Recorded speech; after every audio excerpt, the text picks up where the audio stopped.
What's up YouTube? This is Cody Bidlow with ATHLETE.X coming at you with another video. Today we're going to be talking about speed training for distance runners and how distance runners can benefit from incorporating speed training into their program. Now at first glance you might think endurance athletes don't need to train for speed, don't need to train for strength, and don't need to train for power.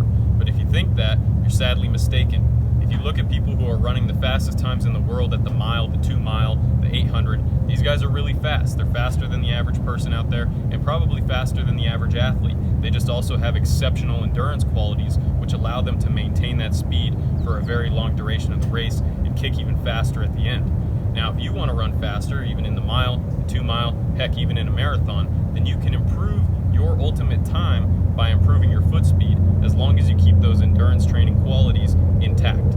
There's a concept called speed reserve, where say you take two athletes of equal endurance capabilities, but one is faster than the other. Well, when this guy runs at 80% and this guy runs at 80%, this guy's going to be running faster even though it's at relatively the same perceived level of exertion. In a race, that means someone can be running at a pace that feels the same for two people, but the guy who can run at a higher maximal velocity is going to be doing that 80%, that 75% at a higher level of velocity. This is particularly relevant for athletes who are coming down the home stretch of their race. They're in the last 100, the last 200, and it's time to kick.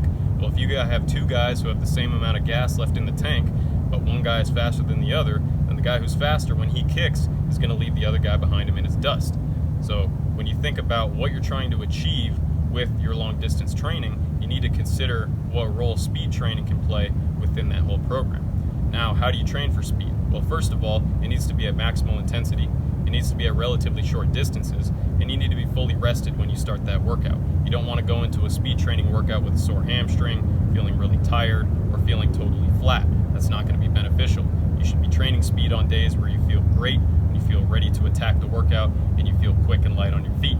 The breakdown of a speed workout could be something between 40 and 80 meters for a distance runner. That means each rep that you do, each run that you do is going to be between 40 and 80 meters. You could even go up to 100 or 120 when you're trying to transition more into speed endurance, but for the sake of this video, keep it between 40 and 80. So remember, you're doing these at 100% effort, you're running them as fast as you possibly can, moving as quickly as you possibly can, trying to get to that finish line as soon as humanly possible. You want to do these when you're fully recovered, so when you do your run, you're going to stop, relax, walk back to the line, hang out for a bit, sip on some Gatorade, sip some water, get your mind right, and then go back for the next one. You don't want to go into that next speed rep huffing and puffing because you're fatigued, you're not going to be able to go at 100% effort, and your technique is probably not going to be that great. Lastly, you want to make sure that you're doing enough work to stimulate the qualities and stimulate your body's adaptive systems, but not do so much work that you start slowing down for a large proportion at the end of the workout. You only want to do so many reps as you're able to at that true 95 to 100% effort, and therefore you need to really limit these workouts between maybe 4 and at most 10 repetitions of the distance that you choose. If you're using shorter reps, you might be able to do a few more total reps throughout the whole workout. If you're doing longer reps like 80s or 100s, probably not going to be able to do as many because you really want to keep that technique, that foot speed, and that quickness on point throughout the whole workout. Realistically, a distance runner can incorporate speed in their early off-season and in their preseason, and then take some of that away as they approach competition and their on-track workouts become more specific to the event. Since speed is more of a general characteristic for a long distance runner, you don't need to be doing it right up close to your competition date, but it should be in your program throughout the year with a bulk of it at the beginning so that you're developing those qualities early and you don't really have to think about them when it comes time to compete. One thing you need to really think about when you're incorporating speed training into your program is what you pair with that speed training on that day. Now you could just go to the track, do your speed training and go home, that's totally fine, but if you do want to mix in other work on that day, then it should be limited to things like strength and power training, bounding, and other high intensity, high speed movements, nothing that's really slow, nothing that's really laborious or takes a very long time to complete. If your duration of effort in a speed training workout is maybe 6 seconds, then going and doing 1 minute long exercises at the gym or doing something that takes a really long time on the track afterwards is not going to be useful, and in fact it's going to be counterproductive. You're going to confuse your body and tell it to go in 2 different adaptive directions, and it's not going to know which one you want it to go in the most. So you really need to keep your speed training localized into one day where that's your focus, just speed, maybe some power or strength work can be thrown in, but it needs to to be the main focus of that day. Otherwise, you might as well not even do it.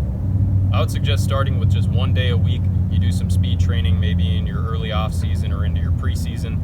You see how that feels, see how your body responds. Make sure to pay attention to if anything tightens up on you, if anything hurts, or if you feel like your technique just isn't quite there.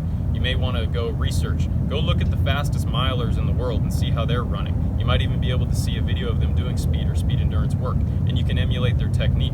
You may not look exactly like a sprinter when you're out running your speed work, but you should still have those same similar technical concepts in your mind. You don't want to push too long on the ground and leave your foot behind you.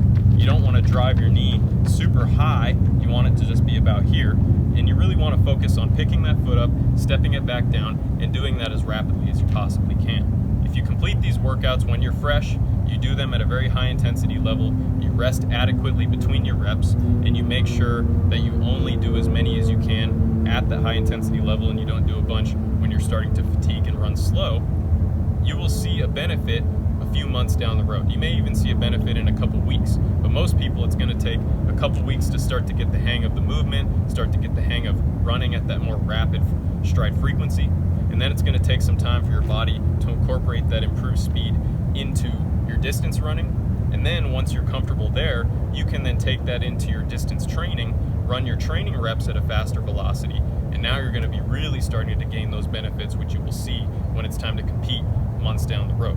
So with all this in mind, I would implore you to incorporate speed training into your distance training program. It doesn't have to be every week, definitely doesn't have to be every day, but there should be some of it in your program. You should do it when you're fresh, do it when you feel good, and when it's time to go, you go as fast as you possibly can. You might find that you really like it.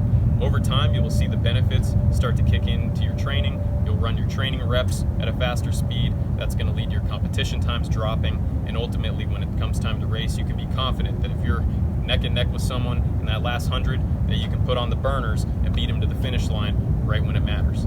Thank you guys for tuning in. I appreciate you watching this video. While you're here, if you like the video, give it a thumbs up. If you have any questions, leave a comment. Share it with a friend who could benefit. Catch you guys next time. This is ATHLETE.X signing off.